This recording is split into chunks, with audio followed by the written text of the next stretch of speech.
This is Ron Paul with your weekly update for May 11th. While much of the country's attention is on other issues, a serious situation is developing in Pakistan that threatens to plunge us into another fruitless and bloody war. It's very frustrating to see that many who were so vehemently against the wars of the last administration have suddenly lost interest in foreign policy simply because we were promised a change. Those still paying attention know that nothing could be further from the truth. The reality is that very little has changed except perhaps rhetoric. But what does that matter when the bombing missions are only getting deadlier? Rather than drawing down violent military interventions into the affairs of other countries, the new administration is escalating the foreign policy of the previous administration. In Pakistan, that entails the continuation and even escalation of military interventionism just across the border with Afghanistan. The targets are believed to be enclaves of Taliban militants. However, many innocent civilians have been caught in the deadly crossfire, severely damaging our image in the region. Many ordinary Afghanis and Pakistanis that never had cause to take up our arms against us are being provided with motivation as family and friends are killed and maimed by our clumsy and indiscriminate bombs. Is it worth it for us to be involved in this way at such a high cost of blood, treasure, and goodwill?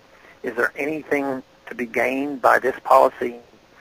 We are helping the Taliban and other enemies to actually gain numbers and strength while driving them down the mountains and the border regions deeper into Pakistan, where they have been making a menace of themselves.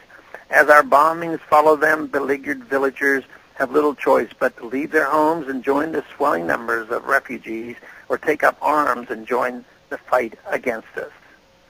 Nonetheless, instead of recognizing the cascading unintended consequences of trying to deal with Pakistan's problems, all signs in Washington point to further escalation.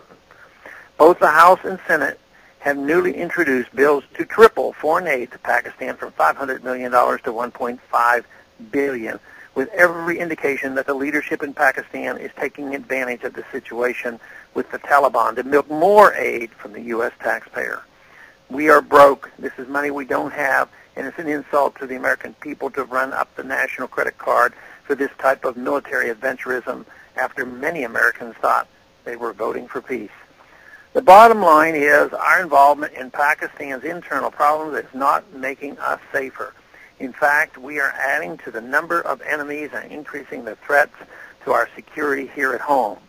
We are inciting the very terrorism and extremism we are trying to stop. Every dollar we send, even if it's for humanitarian purposes, frees up resources to make war and potentially prop up unpopular leaders. The factions and politics of the Middle East are irrational and dangerous. We play with fire when we meddle in their affairs, and we isolate ourselves diplomatically. We make more enemies than friends. We need to bring our troops home, end all foreign aid, and maintain a neutral stance on the world stage. It, in fact, is the only foreign policy we can afford right now, and it would gain us more friends and trading partners than our bombs ever could. Besides, that's what the Constitution permits and our founders strongly advised.